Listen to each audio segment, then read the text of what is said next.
What we are going to discuss in this chapter, तो क्या क्या हम देखेंगे, आइए देखते हैं। Development of language literature in north India, तो लैंग्वेज और लिटरेचर का राइट कैसे नॉर्थ इंडिया में डेवलपमेंट होता है, कैसे ग्रोथ होती है। The language and literature in south India, south India में कैसे लैंग्वेज बोली जाती है, वो कौन डिफरेंट लैंग्वेज को हम पढ़ेंगे देखेंगे। Language literature under the Delhi सल्तनत, अब जो दिल्ली सल्तनत का जो टाइम पीरियड था उसमें किस तरीके के लैंग्वेज को यूज करते थे। फिर language and literature under the Mughal, अब मुगल्स जो है दिल्ली सल्तनत के बाद जो नेक्स्ट आता है हमारा मुगल्स, उनके टाइम पीरियड में कैसे लैंग्वेज को यूज करते थे। देन ट्रेडिशन ऑफ पेंटिंग, किस टाइप की पेंटिंग थी, कौन कौन से कलर डिफरेंट फॉर्म थे और क्या क्या फॉर्म ऑफ राइट पेंटिंग थी। Next development in Bengal during medieval time period, political and religious development, तो जो बंगाल है जो यानी जो बंगाल जिसे हम कहते हैं, तो मिडाइवल टाइम पीरियड में वहां पे किस तरीके का क्या था, पॉलिटिकल रिलीजन कल्चर था। डेवलपमेंट म्यूजिक, तो म्यूजिक के अंदर कैसे कैसे चेंजेस आते हैं, क्या क्या होता है। और इंडियन डांस फॉर्म, कि इंडिया में कितने डिफरेंट तरीके के डांस फॉर्म हमें देखने को मिलते हैं, right. So let's begin our chapter, come to the chapter. The medieval period saw the flowering of a composite culture, मतलब बहुत अलग अलग कल्चर हमें देखने को उस टाइम पे मिलते हैं। It was mainly due to two reason, पहला रीजन क्या है, कमिंग फ्रॉम द तुर्क। क्यों इतने सारे कल्चर, क्योंकि उस समय में बहुत अलग अलग इन्वेडर्स हमारे यहाँ पर आके इन्वेड करते हैं और फाइंड आउट करते हैं, तभी कि इतने सारे कल्चर हमारे देखने को। तो पहला कौन था, तुर्क, उसके बाद कौन रहे, अफगान, फिर कौन रहे, Persian to India, which led to intermingling the culture. अब आप देख रहे हो एक तरफ तुर्क, अफगान और पर्शियन, जब ये आ रहे हैं तो ये अपने कल्चर को भी लेकर आएंगे, इसलिए यहाँ पे बहुत सारा क्या है, मिंगलिंग है, मतलब मिला हुआ बहुत सारा है कल्चर। तो सेकंड पॉइंट क्या है, the rise of bhakti between 8th and 15th century, उसके बाद भक्ति मूवमेंट स्टार्ट होता है, कब से, 8 से 15th सेंचुरी तक। The bhakti saint preach the language in the common people and travel across the country, तो जो लोकल भक्ति थे, सेंट थे, वो उनकी लोकल लैंग्वेज में बात करते हैं और धर्म को प्रचार करते हैं, कहाँ पे, पूरे देश में। This brought regional languages and culture to prominence, इसकी वजह से जो रीजनल यानी कि जो एक रीजन की जो लैंग्वेज होती है और जो उनका कल्चर होता है वो बहुत ज्यादा प्रमोट होता है। Development of language and literature in north India, अभी हम किसकी बात करेंगे, नॉर्थ इंडिया की बात करेंगे। Literature is unifying factor in a country as language reflect the culture of the people, तो जो किसी जगह का जो कल्चर है वो उसकी लैंग्वेज से ही होता है, क्यों, क्योंकि वो बोलकर बताते हैं और बोल के चीजें हमें देखने को मिलती है, तो इसलिए language play a very important role in the development of culture. The study of literature is an essential to be able to understand definitive and contextual bearing of different time period, और इसकी वजह से हमें अलग अलग time period पे जो चीजें होती हैं वो हमें देखने को, पढ़ने को और समझने को भी मिलती है। Sanskrit always remained the language of elite, तो जो एलाइट यानी जो अपर सेक्शन ऑफ सोसाइटी थे उनके लिए कौन सी लैंग्वेज चलती थी, Sanskrit. The language of the court, यानी कि जो मेन अगर बात करें राजा हो गया कोई हो गया, तो मेन जो लैंग्वेज चलेगी कौन सी थी, वो संस्कृत थी। One of the finest work in the poetry is in Sanskrit of medieval India in Gita Govinda, तो गीता गोविंदा क्या है, एक पोएट्री फॉर्म है जहां जिसको किस में लिखा है, संस्कृत में ही लिखा है, किसने लिखा है, जयादेव ने। The common people use Pali and Prakrit language of the communication. Many literary works were composed in the period of Somadeva wrote कथा सरित सागर, ठीक है। तो क्या है उसके अंदर, स्टोरीज है बहुत सारी, किसके, और बहुत सारे लोगों के बारे में उससे डिफाइंड है। दूसरा कलहन है, कलहन क्या लिखता है, रजत तरंगनी, ठीक है। तो यहाँ पे क्या है, ये किसके बारे में, ये एक क्रोनोलॉजिकल ऑर्डर कहाँ के, किंग ऑफ कश्मीर के बारे में इसमें लिखा गया है। The early medieval period saw the appearance of Aprebhans dialects. It developed during the period of spanning between the 6th and the 15th century. तो ये कब टाइम पीरियड है, 5th और 6th और 15th सेंचुरी का। नेक्स्ट है Jain libraries consist of a significant amount of अपभ्रंश literature, क्या बोलते हैं वो इसको, अपभ्रंश literature. while Aamir Khusro and Kabir wrote in a language which was quite similar to the modern Hindi, तो जो आमिर खुसरो हैं और जो कौन है, कबीर दास जी, जो इन्होंने लिखा है वो आज की हिंदी से बहुत ज्यादा मिलता जुलता देखने को पाया जाता है। Many poets especially in the regions that were still ruled by Hindu king continue to write अपभ्रंश, तो उन सब ने क्या स्टार्ट कर दिया, अपभ्रंश को। These speeches of various Indo Aryan language, वो किसमें, बहुत सारी लैंग्वेज में देखने को हमें मिलता है, including Prakrit and Pali gradually transformed into the Abransh dialects which were used until about the 13th to 16th century. तो इन्होंने किस में भी लिखना शुरू कर दिया? अपभ्रंश में। और टाइम पीरियड क्या है उसका? 13 से 16 सेंचुरी का। दी डायलेक्ट्स यानी जो बोली बोली जाती है वहां पे later evolve into modern day. आज की डेट में जैसे हम बोलते हैं कि कैसे जैसे भोजपुरी हो गई, इससे क्या है? डायलेक्ट्स है, मतलब जिसको हम बोल सकते हैं लिख नहीं सकते। ये भी बहुत ज्यादा फेमस होते हैं। Indo Aryan languages such as Hindi, Urdu, Bengali, Marathi, Gujarati, Odia, Punjabi, Konkani, Sindh और ये सब उस टाइम की मेजर लैंग्वेजेस इवॉल्व होना शुरू हो जाती हैं। Namdev and Tukaram compose devotional poem in Marathi. तो इन दोनों पर्सन ने, तुकाराम एंड नामदेव ने किस में लिखी पोयम्स? मराठी में। Similarly in Bengali to the regional language grew as the result of bhakti saint. जैसे भक्ति मूवमेंट आगे बढ़ता जाता है तो जो वहाँ के लोकल जो प्रीचर्स थे या जो लोकल सेंट होते थे वो अपनी लैंग्वेज में उन्होंने गाना शुरू कर दिया। चैतन्य महाप्रभु प्रीचिंग इन बंगाली। तो मेन जो पर्सन है चैतन्य महाप्रभु, जो किस में प्रीच करते हैं, किस में गाते हैं? वो बंगाली में गाते हैं। Development of language and literature in south India. अब किसकी बात करते हैं हम? साउथ इंडिया में। Tamil is one of the oldest Indian languages. अगर हम बात करें कि इंडिया की और साउथ की स्पेशली बात करें तो वहां पे तमिल जो है एक सबसे पुरानी लैंग्वेज है। Kambar wrote the Tamil version of the Ramayana around the 13th century. 13th century में जो काम्बल है उन्होंने क्या लिखा है? उन्होंने लिखा है किसको? रामायण को। Originally Malayalam was no more than a local dialects of the pure Tamil। और अगर हम बात करें मलयालम की तो वो भी लगभग उससे सिमिलर हमें देखने को मिलती है। The earliest record the language inscription dating back to approximately 830। तो ये जो हम बात करते हैं तो कितना पुराना है? लगभग 830 साल पुराना है। ये क्या? ये जो लैंग्वेजेस के जो रिकॉर्ड्स लिखे गए on the inscription. The Chera rulers introduce the Malayalam language. तो जो चेरा है इन्होंने क्या? मलयालम लैंग्वेज को इंट्रोड्यूस किया यानी लेकर आए। And the script in their inscription so it could be read by the common people. अब वो क्या? वो मलयालम में लिख कर आए। क्यों? जैसे हमारे यहाँ पर अगर बात करें हम नॉर्थ में, तो नॉर्थ में लोकल लैंग्वेज अलग है और साउथ में लोकल लैंग्वेज अलग है। तो मलयालम और उसमें से एक लोकल लैंग्वेजेस है, राइट। और ये इसलिए बना ताकि लोग कॉमन पर्सन भी इसको पढ़ सके। The Chera patronized Sanskrit literature, borrowed stories from Sanskrit epic। और इन्होंने क्या करा? संस्कृत में बहुत सारी चीजें लिखी और उससे बोरो भी किया है, यानी अपनी लोकल लैंग्वेज में उसको लिखा है। This cause an extensive influx Sanskrit words into the Malayalam script. इसलिए हम देखते हैं कि बहुत सारे संस्कृत के वर्ड लगभग मिलते जुलते किससे हैं? मलयालम से।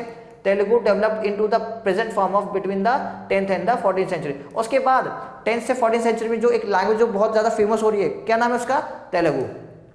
It was greatly patronized by the Vijayanagara rulers along with the Sanskrit. और जो तमिल को हम बात करें तो विजयनगर अंपायर जो है उन्होंने इसको फॉर्म किया किसके साथ? संस्कृत के साथ, यानी कि संस्कृत सबके साथ जुड़ी हुई है। Development of language and literature under the Delhi सल्तनत। अब दिल्ली सल्तनत में किस टाइप का था? द कमिंग ऑफ तुर्क। क्योंकि दिल्ली सल्तनत की बात करें तो उसमें जो तुर्क है वो सबसे पहले आए। तो नाम तुर्क inaugurate a new chapter in the history. The period saw the rise of Turkish and the Arabic language. तो दो चीजों को यूज करते हैं, टर्किश और अरेबिक लैंग्वेज का। Sanskrit and Persian continue to be the language of elite and the court. पर उस टाइम में संस्कृत और पर्शियन क्या थी? जो ऊपर के ग्रुप थे, यानी जो एरिस्टोक्रेट टाइप थे, जो एलाइट ग्रुप था, वो आज भी किसको अपने कोर्स में यूज करते थे? पर्शियन और the Sanskrit. The testament of the composite of the culture existing around this time was the birth of the Urdu. तो उसके बाद किसका बर्थ होता है? उर्दू का। A mixture of Persian and Hindi. तो हिंदी और पर्शियन जो लैंग्वेज है उन दोनों का मिक्सर अगर बात करें तो क्या इन्वॉल्व होती है? Urdu. Which became the language of the people in the Delhi सल्तनत। तो उर्दू की कहाँ पे यूज करते हैं लोग? तो उर्दू कहाँ पे जन्म लेती है? उर्दू लेती है कहाँ पे? दिल्ली सल्तनत के टाइम पीरियड में, ठीक है। By this time of Mughal, the Urdu became the language of literacy and composition। तो मुगल्स ने अपने कोड के अंदर भी कह सकते हैं लिटरेरी वर्क के अंदर में किसको यूज कर रहे हैं? उर्दू को। अब vocabulary rich in the Islamic word, उसके अंदर सबसे ज्यादा क्या से? इस्लामिक वर्ड, सिंपल क्या ग्रामर होगी और अरेबिक इंस्क्रिप्ट होगी, were essential feature of Urdu, right. तो उर्दू का ये सारे पार्ट्स हैं। Persian and Arabic word are found in a great number in this language. तो हम बात करें पर्शिया की, पर्शियन लैंग्वेज की और अरेबिक की, तो ये सबसे ज्यादा वर्ड्स को देखने को मिल जाते हैं कहाँ पे? उर्दू की लैंग्वेज में। So next one the development of language and literature under the Mughal time period.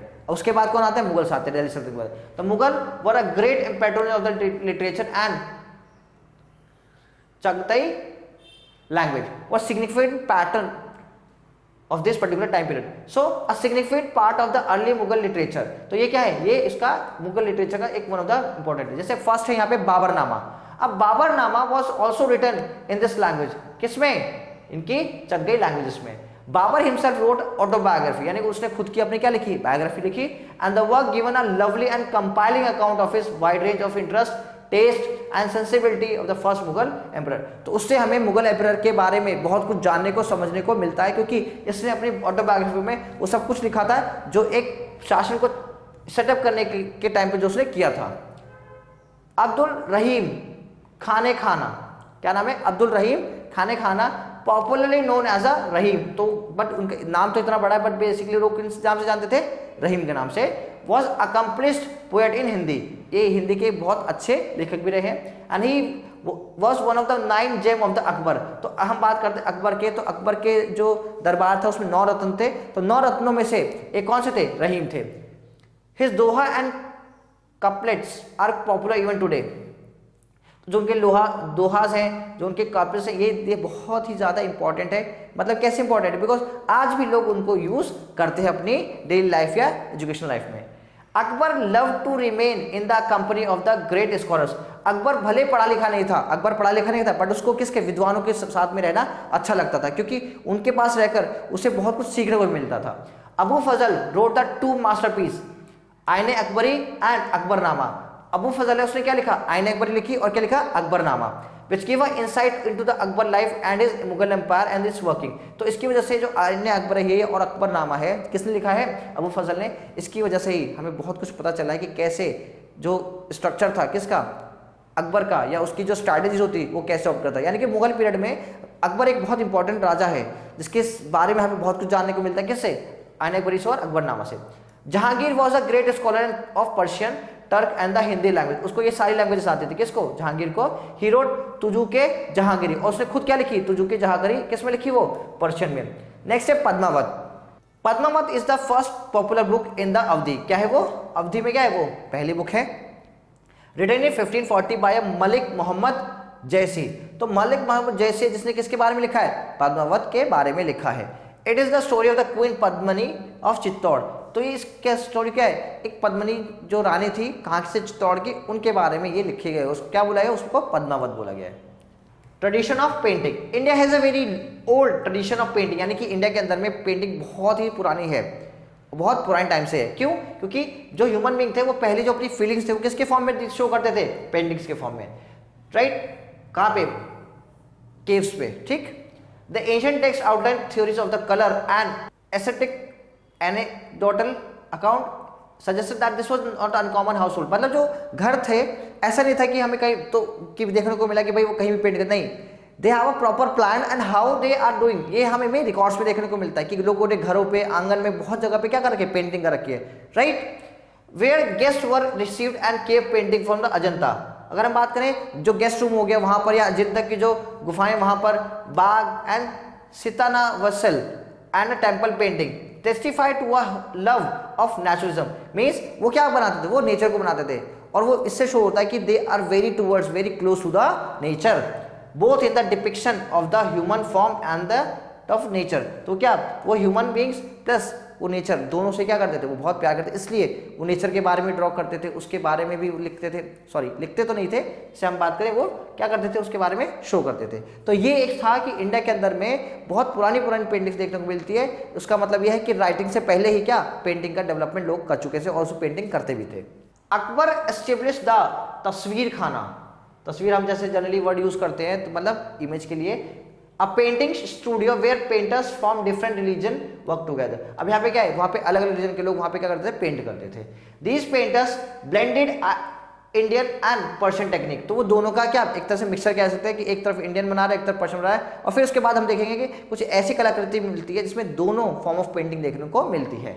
They painted secular theme such as hunting scene, कहीं पे हंटिंग वाला कोई जानवर किसी को हंट कर रहा है, फिर बैटल सीन यानी कहीं पे लड़ाई हो रही है उस टाइप का, कोर्ट सीन यानी कि जो दरबार था उसका सीन दिखाया गया, एंड पोर्ट्रेट्स यानी किसी की पिक्चर बनानी, जैसे अकबर की हो गई, उसकी रानी की हो गई, और तो इस तरीके से उन्होंने ये देखा कि ऐसे लोग पेंटिंग्स को फॉर्म करते थे। Bright colour such as peacock blue and red were popular. तो ये दो कलर हैं ये बहुत ज्यादा उस टाइम फेमस थे। Basawan and Daswant were the two great painter from the, कहां से, अकबर के टाइम पीरियड से। Next one, under the Jahangir painting acquire great charm. अगर हम बात करें कि जो पेंटिंग है अपने एक्सट्रीम लेवल पे यानी बहुत अच्छे लेवल पे किसके टाइम पीरियड में गई, तो कौन है वो, Jahangir. Great charm, refinement and dignity, मतलब लोग पेंटर्स जो तो उनको बहुत ज़्यादा सम्मान भी मिलने लगा, ये भी हम कह सकते हैं। He had a great fascination of nature and took delight in the portrait of bird, animal and flowers. तो जो हम बात करें जहांगीर की, तो इसकी को कैसी पेंटिंग पसंद थी, नेचर के थ्रू, जैसे उसमें बर्ड हो गया, एनिमल हो गया या फ्लावर हो गए। A book of fable called Ayare Danish was illustrated during the Jahangir regime. तो अयारे दानिश जो एक किताब है किसके टाइम पीरियड से बिलोंग करती है, जहांगीर के, जिसमें उसने किसके बारे में मैक्सिमम लिखवाया है या बनवाया है, वो बनवाया है नेचर के प्रति। ठीक है, अब ये Mughal painting depicted a scene during Jahangir time. तो ये जो पिक्चर है ये किसके टाइम पीरियड की, जहांगीर। देखिए आप कितनी बढ़िया पिक्चर इन्होंने शो करी है यहाँ पे और कितना अच्छा कलर इन लोगों ने यूज किया है। Next is the mural painting. The mural painting was made on the wall of palace with in their magnificent orca forts. Means जो बहुत बड़े बड़े पैलेस होते थे यानी जो महल होते थे उसकी दीवारों पे इस टाइप के पेंटिंग्स को बनाया जाता था। The Bundelas who were powerful in the central India, Bundela जो कि सेंट्रल इंडिया में बहुत पावरफुल थे, was completely adorned with the mural paintings of the 17th century. तो 17th सेंचुरी के अंदर में जो हम बात करते हैं बुंदेला से, उनके राज्य में इस टाइप की पेंटिंग देखने को बहुत ज्यादा मिलती है आज भी। What remind these exhibition is a blended to the two most significant style of painting in India at the time of Mughal style and the Rajput। तो राजपूत स्टाइल में मुगल पेंटिंग बहुत ही ज्यादा फेमस थी। क्यों? क्योंकि ये एक आकर्षण का केंद्र था, प्लस इसकी बनावट बहुत अच्छी होती थी और राजा इसको अपने राज्य में उस महल की दीवारों पे इसको लगवा देते ताकि उस टाइम उनका राज्य बहुत अच्छा दिखाई दे। The mural painting which survive from the 17th century onward in the Rajasthan, right. अभी हम बात करें तो वो कहाँ पे फेमस रही, राजस्थानी एरिया में देखने को मिलता है। Present the constant interaction of the indigenous idioms of the mural painting and influence of imperial Mughal courts. तो हम बात करते हैं जो मुगल के जो बड़े बड़े कोर्ट्स होते थे उसमें इस टाइप की पेंटिंग को बनाया जाता था जिससे उस जो राज्य है या जो कोर्ट है उसकी शोभा बहुत बढ़ जाती थी। मिनिएचर पेंटिंग्स क्या होता है miniature? Miniature paintings flourish from the beginning of the 16th century down to the mid 19th century. Miniature painting comprise small, नाम ही क्या है, मिनिएचर। क्या है उनकी साइज उसका कैसे होगा, छोटा होगा। Finally created depiction accomplish on vellum. Vellum क्या होता है? वेलम एक पीस ऑफ पेपर होता है जो कि एनिमल के स्किन से बनाता है, तो लोग उस पर क्या करते थे, पेंटिंग बनाते थे। Prepared from the cards, copper and ivory, ये सब चीजों को वो यूज करते थे। And Mughal miniature are well known and celebrated. तो ये था कि जो मुगल्स की जो मिनिएचर थी वो बहुत ही ज़्यादा फेमस हो चुकी थी और बेसिकली जहाँ पे मुगल्स का जो रूल था वहाँ पे ऐसी पेंटिंग्स को देखने को बहुत ज़्यादा देखा जाता था या पाई जाती थी। Rajasthani miniature painting, the style of miniature painting that develop mainly in the independent Hindu state of Rajasthan. अगर हम बात करें हिंदूज में तो सबसे ज़्यादा राजस्थान में देखने को मिलते हैं क्या, miniature painting. Between the 16th and 19th century, evolved from the Western Indian manuscript illustration through the Mughal influence became evident in the later। तो हम बात करते हैं जो हमारे पास मैन्युस्क्रिप्ट्स हैं वहाँ से भी ऐसे अवशेष मिलते हैं कि वहाँ पे भी मिनिएचर पेंटिंग को देखने को मिलता होगा। और उसी चीज़ को कॉपी कौन करता है, मुगल की। मुगल्स भी उससे बहुत ज़्यादा अट्रैक्ट हुए, इन्फ्लुएंस हुए और उन्होंने भी अपने वहाँ पे लिखना इसको शुरू करवा, बनवाना शुरू करवा दिया। Rajasthani paintings differ from the Mughal paintings. Simple सी बात है, ये कौन सा है, राजस्थान, यानी कि ये इंडस का ट्रेडिशन हो गया और मुगल इनका अपना डिफरेंट ट्रेडिशन हो गया, जैसे पर्शियन वाला। तो चेंजेस तो मिलेंगे in their boulder use of the colour and the abstract and the human figuring and in the ornament treatment of the headlines. अब उनके अब्स्ट्रैक्ट आइडियाज अलग होंगे, ह्यूमन की फिगर्स अलग होगी, जो ऑर्नामेंट वो यूज करते होंगे वो अलग होंगे और जो लैंडस्केप है वो सिर्फ चीजें डिफरेंट फॉर्म होंगी। The theme depict include the legend of the Krishna and the Radha. और उस टाइम पे जो सबसे ज्यादा जो मिनिएचर पेंटिंग्स बनी किसकी बनी, कृष्ण जी की और राधा जी की। पहाड़ी पेंटिंग, तो the Pahari region were centre of the great artist activity of the latter half of the 17th century. तो 17th सेंचुरी की बात करें और कहाँ मिड 19th सेंचुरी तक, तो क्या चलता है वहाँ पे, पहाड़ी रीजन में पहाड़ी पेंटिंग देखने को मिलती है। Early centre of painting the Deccan during the 16th and 17th century were Ahmednagar. कहाँ पर ये पेंटिंग, अहमदनगर में, उसके बाद डेक्कन में, फिर बीजापुर में, फिर गोलकुंडा। तो ये तीन मेन रीजन है जहाँ पे पेंटिंग्स बहुत ज्यादा देखने को मिलती है। In the Deccan painting continue to be develop independent of the Mughal style in the beginning. तो किसकी फॉर्म करते हैं, वो मुगल्स के, ठीक है, वो क्या independent. However in the 17th and 18th century it was increasingly influenced by the Mughal style. उसके बाद क्या, ये सब किसके फॉर्म में चले जाते हैं, ये Mughal type of structure form होने लगता है। मतलब आप देख रहे हो कैसे चीजें बहुत ज्यादा चेंज हो रही हैं region wise. Development in Bengal during medieval period, क्या चीज, किस किस का development, political and religious development, कि कैसे पॉलिटिकल और रिलीजियस डेवलपमेंट होते हैं बंगाल में। Mughal brought large part of the south eastern Bengal under their rule, तो बंगाल का बहुत सारा पोर्शन साउथ ईस्टर्न पार्ट जो पोर्शन है वो किसके अंडर में आ जाता है, मुगल्स के अंडर में। When the Mughal power decline in the 18th century, a separate dynastic emerged in the Bengal, Bihar and Orissa. अगर हम बात करें बंगाल में तो उसके बाद एक नया and which govern by the Nawab of Bengal. जब हम बात करें मुगल्स का कि जब उनका टाइम पीरियड था किसमें, बंगाल में, उसके बाद जो एक टाइम पीरियड आता है वो कौन उसको रूल करता है, उनको बोलते हैं Nawab of Bengal. Throughout this period the history of Bengal develop a rich culture, उस टाइम पीरियड में जो बंगाल का जो कल्चर है, यानी कि बात करते हैं हम रिलीजन से बात कर ले, पेंटिंग से, जो भी है उसमें बहुत ज़्यादा डेवलपमेंट, बहुत ज़्यादा ग्रोथ देखने को मिलती है। Next topic, language and literature.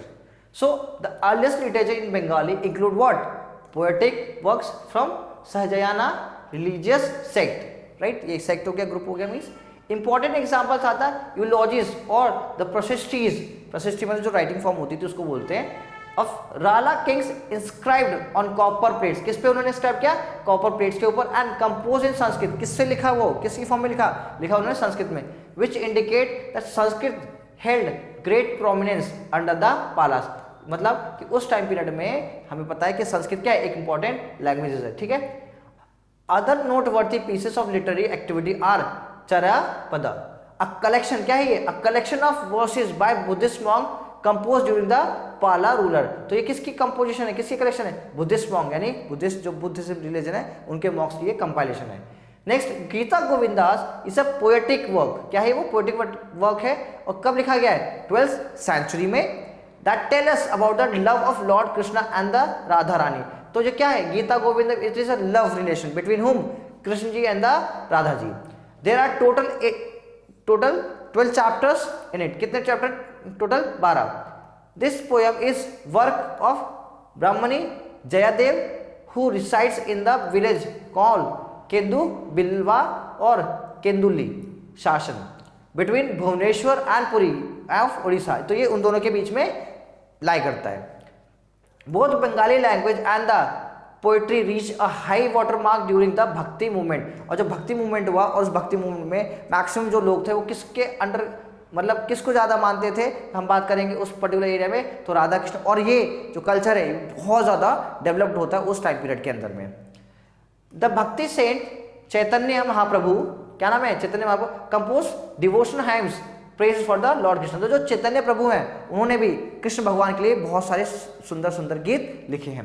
This led to the emergence of new generation of poet, तो एक जो नई जनरेशन है पोएट की, या जो नया फॉर्म है उसमें एक मेजर जो नाम है किनका है, चैतन्य महाप्रभु जी का, जिन्होंने कृष्ण जी के बारे में बहुत सारी कविताएं और क्या बोलते हैं एक हाइम्स वो सब उन्होंने लिखे हैं, कंपोज किए हैं। नेक्स्ट इज द आर्किटेक्चर, क्या है इसमें और क्या होता है आर्किटेक्चर, ये देख रहे हो आप लोग, तो ये क्या है, ये आर्किटेक्चर का फॉर्म है। The medieval buildings called temple of the Bengal show distinctive architecture style, क्या है वो, एक अलग ही तरीके का आर्किटेक्चर स्टाइल है। What is noteworthy in this building is the extensive, किसका बहुत ज्यादा यूज कर रहा है, किसका, टेराकोटा का और बर्न ब्रिक मतलब पक्की ईंटों का, और कहा है together into simplistic style architecture, एकदम सिंपल फॉर्म में उसको, ये देख रहे हो आप, एकदम सिंपल से उसको बनाया गया, तो टेराकोटा और ब्रिक्स, कौन से ब्रिक्स, बर्न ब्रिक माने पकी हुई ईंटों का वो बनाया गया है। विष्णुपुर और Bishnupur the capital of kingdom of Bengal, किसका है वो, किसका कैपिटल है, बंगाल का, is the medieval period adorned with many such temple like Jor Bangla temple, Radha Shyam temple and Rasmancha temple. So these are the some examples of the temple that is based in Bengal region. ठीक है। The largest mosque of the medieval period कहाँ पर क्या है वो, अदीना मस्जिद, कहाँ पर है, अदीना मस्जिद was built in the 14th century, the Ilyas Shahi dynasty. It is adorned with the inscription from Quran carved into the walls. तो ये एक अलग फॉर्म ऑफ है जो कि हमें देखने को मिलती है। Next topic is music. Come folk, modern and classical music were popular in Bengal, कहाँ पे पॉपुलर है, बंगाल में, and this include a variety of songs over centuries, यानी कि बहुत अलग अलग तरीके के वहाँ पे क्या गाने देखने को मिलते हैं। Bye travelling birds of the village minister singers, musician, actors and the dancer. अगर हम देखें तो वहाँ पे एक बहुत अलग अलग टाइप की म्यूजिक देखने को मिलती है। कहाँ पे? बंगाल में। Development in music. So next one, the medieval period witness the great development in music. क्या है वो? एक बहुत, क्योंकि हम बात करें अगर मिडाइवल टाइम पीरियड की और उसमें म्यूजिक का नाम नहीं, ऐसा हो नहीं सकता। Many new forms of music and instrument were develop. तो वहाँ पे खाली गाने ही नहीं, अलग अलग टाइप के इंस्ट्रूमेंट भी यूज किए गए। कहाँ पर? उस मिडाइवल पीरियड में। Music was originally not a part of the Islamic tradition but develop under the influence of the Sufi and become part of court life. तो ये नहीं कि खाली अगर मुस्लिम्स उस टाइम में डोमिनेटेड थे, खाली उन्हीं से जो म्यूजिक है वो रिलेट करता, नहीं, वो म्यूजिक जो है वो हर जगह फ्लरिश था, बहुत ज़्यादा। जैसे कोर्ट्स में हो गया, राइट, किसी मीटिंग्स में हो गया, सूफी यूज कर रहे हैं। द भक्ति and Sufi tradition of the medieval period invoke the divine through the music and dance. तो हम बात करते हैं जो सूफी ट्रेडिशन है वो इतना पॉपुलर क्यों हुआ? क्योंकि वहाँ पे क्या, म्यूजिक के साथ साथ डांस, ये सब चीज़ें वहाँ पे इन्वॉल्व हुई, जो कि इससे पहले कभी देखने को नहीं मिलता था।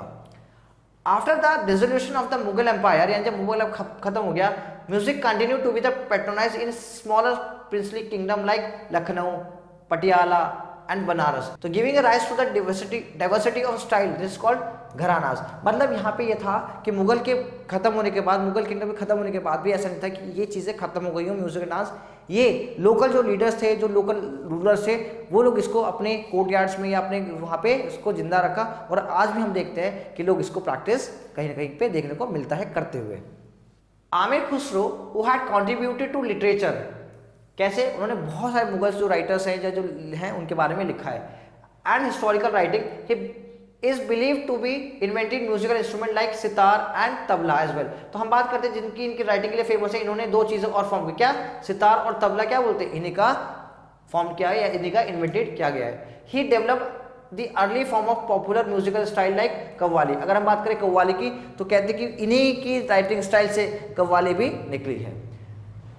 Kayal, a unique style of Indian classical music, is also believed to be developed by him। तो जो कयाल है, जो इंडियन स्टाइल क्लासिकल स्टाइल है, वो भी किसके थ्रू शुरू कर गया?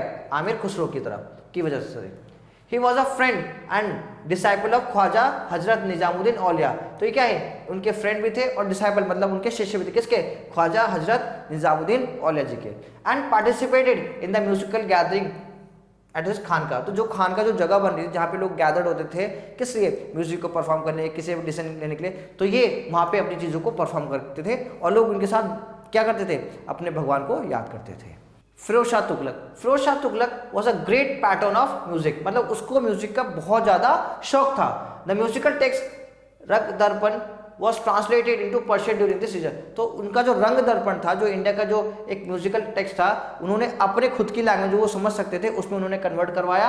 And the growth of Indian classical music has been major force of Indian cultural unity. और उसके बाद हम क्या देखते हैं कि जो इंडिया का जो कल्चर है, जैसे सपोज जो चीज़ें इंडियन लैंग्वेज में लिखी गई हैं, अब जो बाहर से आ रहा है जब वो उसको समझेगा, पढ़ेगा, तभी तो उसका और डेवलपमेंट होगा, ग्रोथ होगा। ऐसी कब हुआ? मतलब ऐसी फिरोज शाह तुगलक जैसी लोग जो वहाँ पर आते हैं और क्या करते हैं? हमारे कल्चर को समझते हैं और फिर उसको ग्रो करते हैं। The Kitab e Nauras, a collection of song in the phase of Hindu deities and Muslim saints, was written by 17th century ruler Ibrahim Adil Shah second, the ruler of Bijapur. तो जो रूलर ऑफ बीजापुर है, उन्होंने काफ़ी सारी राइटिंग्स फॉर्म करी। कहाँ पे? अपने यहाँ पर। और ठीक है, तो उनका नाम क्या था? इब्राहिम आदिल शाह। कहाँ के रूलर थे वो? बीजापुर के। The two classical style of vocal and instrument evolve, पहला हिंदुस्तानी और दूसरा कर्नाटकी। तो ये एक नया इंडिया में क्लासिकल स्टाइल स्टार्ट होता है। The musical develop in the north India known as Hindustani music. अगर हम बात करें नॉर्थ इंडिया में, तो जो नॉर्थ इंडिया में जो म्यूजिक डेवलप्ड हो रहा है, जो ग्रो हो रहा है, उसको क्या बोलते हैं? हिंदुस्तानी म्यूजिक। एंड सेकंड क्या है? It was largely influenced by the Persian music. तो अगर हम बात करें इसी किससे मतलब इन्फ्लुएंस होते थे, तो इसका आंसर क्या है? पर्शियन म्यूजिक वालों से। Carnatic music was develop in the south India. हम बात करें कार्नेटिक म्यूजिक की, तो कहाँ पर इवॉल्व होता है या कहाँ पर डेवलप होता है? साउथ इंडिया में, under the Vijayanagara and the Chola ruler. तो बेसिकली कौन थे? विजयनगर और चोला रूलर्स उसके मेन इन्फ्लुएंसर थे। Some of the greatest figure in the Carnatic music were Purandara Dasa, Tyagaraja, Muthuswami Dikshitar and Shyama Shastri. तो ये मेन कौन है? ये बहुत बड़े लीजेंड क्या थे? पोएट कह दो आप, सिंगर कह दो, इस टाइप से यहाँ पे कहाँ थे? कार्नेटिक, यानी कि सदर्न साइड में, right. Now the Gita Govind Jayadrath written in the 12th century, कब लिखा गया इसको गीता गोविंद? 12th सेंचुरी में। क्या है? Is a monument work for the medieval period, Sanskrit consist 24 songs, right, and each had a particular raga, और सबके अपने अपने राग से। आइए नेक्स्ट देखते हैं इंडियन डांस फॉर्म। इंडिया में कैसे कैसे डांस फॉर्म होते हैं, आइए देखते हैं। Glimpse of Indian dance can be seen in the temple sculpture of ancient and medieval time period. किसकी बात करते हैं? एंशिएंट और मिडाइवल टाइम पीरियड में हमें देखने को मिलता है कि ऐसे डांस फॉर्म देखने को हमें मिलते हैं। अब सब classical dance style that evolve in the period, तो मतलब जो हमारे बहुत पुराने जो डांस फॉर्म है उसको हम देखते हैं। कौन सा है? कथकली। कहाँ से बिलोंग करता है? केरला से। फिर कुचिपुड़ी, कुचिपुड़ी कहाँ का है? आंध्र प्रदेश का है। भरतनाट्यम कहाँ का है? तमिलनाडु का है। कथक कहाँ का है? नॉर्थ इंडिया का है। मणिपुरी कहाँ का है? मणिपुर का। तो ये डिफरेंट डिफरेंट डांस स्टाइल हमें देखने को मिलते हैं इंडिया के अलग अलग रीजन से। ये क्या हो गया? ये कथकली हो गया। ये क्या हो गया? कुचिपुड़ी हो गया। ये क्या हो गया? ये मणिपुरी। तो ये different different form of dance हमारे यहाँ पे देखने को मिलते हैं। During the region of Chola, Bharatanatyam flourish as a popular dance form. क्या है ये? एक बहुत ही पॉपुलर, मतलब जो कि करना भी बहुत मुश्किल है और ये बहुत ज़्यादा पॉपुलर इंडियन ट्रेडिशन में। It evolve in the south India specially Tamil Nadu and was primary associated with the temple. और ये कहाँ पे होता है? तमिलनाडु में, साउथ के, और ये मंदिरों में इसको बहुत अच्छे से परफॉर्म किया जाता है during some worship, right. Next क्या है? Kathak. Kathak is one of the classical dance form of the north India. अगर हम बात करें नॉर्थ इंडिया की, तो नॉर्थ इंडिया में कौन सा डांस फॉर्म मिलता है देखने को? Kathak. Is perform by both men and women. कौन कर सकता है? दोनों कर सकते हैं, main and female. And Kathak combined नृत्य एंड नृत्या, ठीक है। तो उसी में मतलब वही, अगर हम बात करें कि मेल फीमेल से ये रिलेट करता है। The dance form involve extensive use of gesture by eyes, मतलब इसमें क्या सब कुछ कोऑर्डिनेशन होता है, आंखों का, ठीक है, आईब्रो, नेक, रिस्ट, इन सब का इसमें एक अलग सा कॉम्बिनेशन होता है, राइट। इसमें हर चीज का एक अपना ही वैल्यू है। The dance form is composed of 3 component, यानी 3 चीजों से ये बनता है। कौन से? अमत, अ डांस सैल्यूटेशन, तोरा, इंडिस्केट एंड कॉम्प्लेक्स स्टेप्स, मतलब बहुत ही ज्यादा इसमें क्या स्टेप्स कॉम्प्लेक्स होते हैं। अगर आप इसको कभी देखोगे तो लगेगा कि ये कितना ज्यादा डिफिकल्ट चीज है। And gathas and interpretation through gesture, मतलब आपके कैसे हाव भाव है, आप कैसे फेशियल एक्सप्रेशन देते हो, आप किस तरह हंसते हो, कैसे आंखों को अपनी इधर से उधर करते हो, ये सब जो है ये क्या बनाता है? ये बनाता है आपको एक form of Kathak dance. During the 15th and 16th century, at peak of भक्ति मूवमेंट, जब 15th और 16th सेंचुरी में भक्ति मूवमेंट अपने पीक पे था, तो रासलीला had a tremendous impact on Kathak. तो जो रासलीला है, जो हम बात करते हैं कृष्ण और राधा जी की, तो वो एक कथक के अंदर में उसको फॉर्म किया गया है। The popularity of Radha Krishna legend led to the further innovation in the dance form। तो जो राधा और जो कृष्ण की जो भक्ति मूवमेंट है, वो जो किस चीज से सिखाया जाता है? कथक के थ्रू उसको बहुत अच्छे से शो किया जाता है। With the dawn of Islamic rule in the 16th century, dance was brought out the temple and introduced a code in the rulers। और जब 16th सेंचुरी आती है और जब इस्लाम हमारे यहाँ पे जब आता है, बहुत मतलब अपने इन्वॉल्वमेंट दिखाता है, तब जो टेम्पल में जो नृत्य होते थे, अब उसको कहाँ पे? कोर्ट्स के अंदर भी परफॉर्म किए जाते थे। Kathak began to acquire its distinctive shape and feature because Persian influence। क्यों? क्योंकि जो पर्शियन थे उनको ये जो कथक का फॉर्म ऑफ डांस था ये बहुत ज़्यादा अच्छा लगता था। From Jaipur, Banaras, Lucknow were the gharanas of Kathak, यानी कि एक जगह होती थी जहाँ पे ये लोग क्या करते थे? कथक को परफॉर्म करते थे। कथक मेनली को centre of the rhymes, means यहाँ पे एक ये रिदमिक मतलब सेंटर बना रखे थे और यहाँ पे बहुत ज़्यादा पॉपुलर हो चुका था क्या? Kathak. So students, now it's turn how much we learn from this chapter. आइए करते हैं कुछ एक्सरसाइजेस। सो फर्स्ट है चूज द करेक्ट ऑप्शन। तो पहला वाला है कि dash is not a classical dance, तो भांगड़ा, भरतनाट्यम, कथकली, ओडिसी, तो इसमें कौन सा आंसर होगा? Answer is this, bhangra is not a classical dance, ठीक है। Next, Gita Govindam was written by हुम, किसने लिखा गीता गोविंद को? तो answer is Jaya Deva. Next, Kuchipudi, Kuchipudi is a classical dance, कौन सा है? किसका है ये?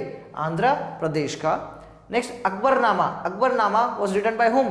अबू फजल, जिसका कोर्ट पोएट था। The music develop in north India is known as, north India में क्या था? हिंदुस्तानी म्यूजिक था। Got it. नेक्स्ट देखते हैं, नेक्स्ट है हमारा फिलिप्स। अब फिलिप्स में देखते हैं फर्स्ट। तो बाबरनामा वॉज रिटन बाय, किसने लिखा था उसको? बाबरनामा को, बाबरनामा को लिखा था खुद किसने? बाबर ने। किसने? बाबर ने। The theme of Kathakali is drawn from the dash and dash, तो किसके है? तो ए है नृत्य और नृत्य से, ठीक। The code language during the medieval period. तो कोड लैंग्वेज कौन सी थी मिडाइवल पीरियड में? तो उसमें हम लिखेंगे पर्शियन, ठीक है। पर्शियन इनकी क्या थी? कोड लैंग्वेज थी। Next, Bharatanatyam flourish as popular dance during the region of किसके टाइम में? तो ये था चोलास के टाइम पीरियड में, राइट। तो dash wrote the Tamil version of Ramayana. तो काम्बल ने क्या करा था? क्या लिखा था? तमिल में लिखी थी क्या? Ramayana. Next, 2 dialects of Hindi which originated during the medieval India are. अब तो कौन से डायलेक्ट्स थे? तो पाली एंड प्राकृत, ये क्या 2 कॉमन लैंग्वेजेस थे या डायलेक्ट्स थे जिसे हम बोलेंगे, ठीक है। अंडरस्टूड हिंदी में। नेक्स्ट है true and false. Bharatanatyam is a popular classical dance. Yes, this answer is true. Next, early Bengali literature can be divide into 3 category. False, ऐसा कोई भी कैटेगराइजेशन वहां पे देखने को नहीं मिलता। Gita Govindam was authorised by Ashu Ghosh. False. Kathak combine the nritya and the, yes that is true. Carnatic music developed under the village Vijayanagara ruler. Answer is true. Got it? So student, that's all for the today.